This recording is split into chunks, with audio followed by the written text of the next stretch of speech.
साथियों नमस्कार, मैं सीए अमित अग्रवाल टैक्स की बात अमित के साथ चैनल में आप सभी लोगों का हार्दिक स्वागत व अभिनंदन करता हूं। साथियों, आज हम एक ऐसे टॉपिक पर बात करेंगे एनजीओ पर, जो कि इस समय काफ़ी अच्छा टॉपिक है और फाइनेंस एक्ट 2025 में इसमें एक बहुत महत्वपूर्ण बदलाव किया गया है। तो जो छोटे ट्रस्ट होते थे हमारे, जो स्मॉल ट्रस्ट होती हैं जिनमें कुछ ज़्यादा कार्य नहीं होता है, उनके लिए सरकार ने एक बहुत बड़ी राहत दी है। तो साथियों, इससे पहले कि हम आगे बढ़ें, मैं आपसे एक निवेदन करूंगा कि अगर आपने मेरा चैनल अभी तक सब्सक्राइब नहीं किया है तो कृपया चैनल को सब्सक्राइब करें, जिससे कि इसी प्रकार के अच्छे वीडियो आप लोगों तक पहुंचते रहें। तो साथियों, सबसे पहले हमको इसके थोड़ा सा बैकग्राउंड में जाना पड़ेगा, क्योंकि बैकग्राउंड में जाए बिना हम इस बात को ढंग से नहीं समझ पाएंगे। तो साथियों, 2020 से पहले सरकार की ऐसी नीति थी कि कोई भी ट्रस्ट का रजिस्ट्रेशन एक बार होता था, चाहे सेक्शन 12 में चाहे सेक्शन 80G में। एक बार रजिस्ट्रेशन हो गया तो वो आपको आजीवन के लिए मिल जाता था, आपको किसी भी प्रकार के रिन्यूअल की आवश्यकता नहीं होती थी। इसके कुछ फ़ायदे होते थे, कुछ नुकसान होते थे। इसमें सरकार को ये लगा कि ऐसे बहुत सारे ट्रस्ट हैं जो कि एक बार उनको रजिस्ट्रेशन मिल गया तो वो अपनी मनमानी करते हैं, क्योंकि उनके ऊपर सरकार का किसी प्रकार का कोई नियंत्रण नहीं था। क्योंकि जब रजिस्ट्रेशन उनको रिन्यू नहीं कराना है तो उनको कमिश्नर के पास भी नहीं जाना होता था, ना ही उनको अपनी कोई बुक्स ऑफ अकाउंट किसी भी इनकम टैक्स अधिकारी के सामने पेश करनी होती थी। इस बात को सरकार ने समझा। एक कारण तो ये था। इसके अलावा दूसरा कारण ये था कि बहुत सारे हमारे ऐसे ट्रस्ट थे, बहुत पुराने ट्रस्ट। कोई हमारा ट्रस्ट 50 साल पुराना है, कोई 60 साल पुराना है, कोई 25 साल पुराना है। बहुत सारे ट्रस्टों के पास उनके ट्रस्ट के रजिस्ट्रेशन सर्टिफिकेट नहीं थे, और किसी के पास थे तो किसी के फट गए थे, किसी के गल गए थे, किसी के खो गए थे। और सरकार के पास भी ऐसा कोई मैकेनिज्म नहीं था कि उनके पास कोई रजिस्ट्रेशन सर्टिफिकेट का कोई रिकॉर्ड हो, क्योंकि पहले सारे काम मैनुअल होते थे। जब कार्य मैनुअल होते थे तो उन सर्टिफिकेट को ढूंढना एक बहुत बड़ी समस्या का विषय था। तो सरकार ने इस समस्या को भी आइडेंटिफाई किया और उन्होंने जितने भी रजिस्ट्रेशन थे उन सारे रजिस्ट्रेशनों को कंप्यूटराइज करने का निर्णय लिया। इसी के तहत फाइनेंस एक्ट 2020 में एक बहुत बड़ा आमूलचूल परिवर्तन ट्रस्ट के रजिस्ट्रेशन से संबंधित किया गया। उसमें सबसे बड़ा परिवर्तन तो ये किया गया कि जितने भी ट्रस्ट 1 अप्रैल 2020 से पहले जो रजिस्टर्ड थे, उन सारे ट्रस्टों के लिए ये कंपलसरी कर दिया कि उनको अपने ट्रस्ट का री रजिस्ट्रेशन कराना कंपलसरी है।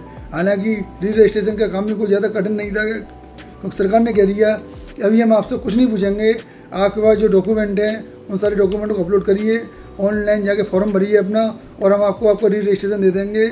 हम आपको यूनिक आईडी नंबर अलॉट कर देंगे, और आगे आपको उसी यूनिक आईडी नंबर का उपयोग अपने हर पत्राचार में हर जगह आपको करना है। तो ये तो था हमारे एग्जिस्टिंग ट्रस्ट जो 1 अप्रैल 2020 से पहले रजिस्टर्ड थे। उसके अलावा उन्होंने एक नई रजिस्ट्रेशन की प्रक्रिया भी चालू करी। बहुत सारे ऐसे ट्रस्ट जो 1 अप्रैल 2020 के बाद अपने आप को सेक्शन 12AB में रजिस्टर करना चाहते थे, तो उनके लिए सरकार एक नई योजना लेके आई।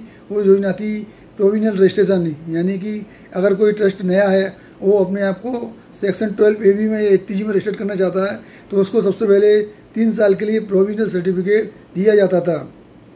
प्रोविजनल सर्टिफिकेट की अवधि समाप्त होने के बाद फिर वो अपना परमानेंट के लिए अप्लाई कर सकता था, जो कि 5 साल के लिए उसको मिल जाता था। तो ये तो हमारी थी पुरानी व्यवस्था। अब इस व्यवस्था में थोड़ी सी दिक्कतें, जो स्मॉल ट्रस्ट हैं उनके लिए एक तरीके से कंप्लेंस का वर्णन बढ़ गया, क्योंकि अभी तक तो उनके लिए ये था कि परमानेंट उनके लिए मिल जाता था रजिस्ट्रेशन। अब उनको हर 5 साल में रजिस्ट्रेशन कराने की बाध्यता हो गई, तो ऐसे ट्रस्टों के लिए बहुत बड़ी समस्या बन गई उनके लिए।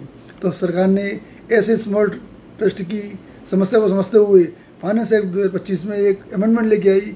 उस अमेंडमेंट में सरकार ने कह दिया कि ऐसे स्मॉल ट्रस्ट जिनकी की सालाना जो डोनेशन है वो 5 करोड़ से कम है, यानी पिछले 2 फाइनेंशियल ईयर में अगर उनका डोनेशन 5 करोड़ रुपए से कम है, तो ऐसे ट्रस्टों के लिए 5 साल की अवधि को बढ़ाकर 10 साल कर दिया। यानी कि अगर कोई ट्रस्ट 1 अप्रैल 25 के बाद अप्लाई करता है तो उसको फाइनेंशियल ईयर 23-24 और फाइनेंशियल ईयर 24-25 देखने, अगर इन दोनों सालों में उसका एनुअल डोनेशन या जो भी उनकी रिसीविंग है वो अगर वो 5 करोड़ से कम है, तो ऐसे ट्रस्टों को जो रजिस्ट्रेशन उनको मिलेगा वो 10 साल के लिए मिलेगा।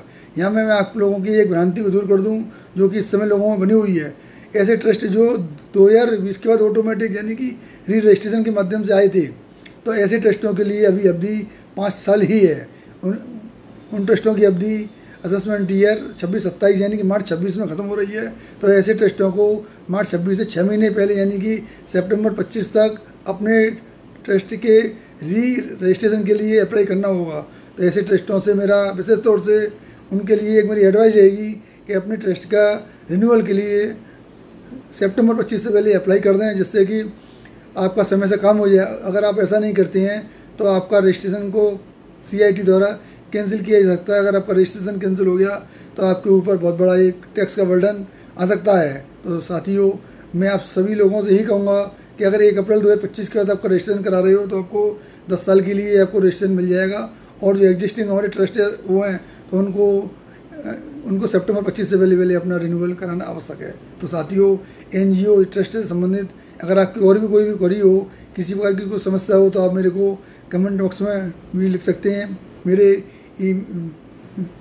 फेसबुक पेज पर भी फॉलो कर सकते हैं और मैं आपकी सहायता के लिए हमेशा तत्पर हूँ। तो साथियों, अगर आपको वीडियो अच्छा लगा हो तो कृपया इसको शेयर करें, लाइक करें, अन्य लोगों तक भेजें, जिससे कि ट्रस्ट से संबंधित जो महत्वपूर्ण सूचना मैंने आपको दी है उसका लाभ हर व्यक्ति को हो सके। धन्यवाद।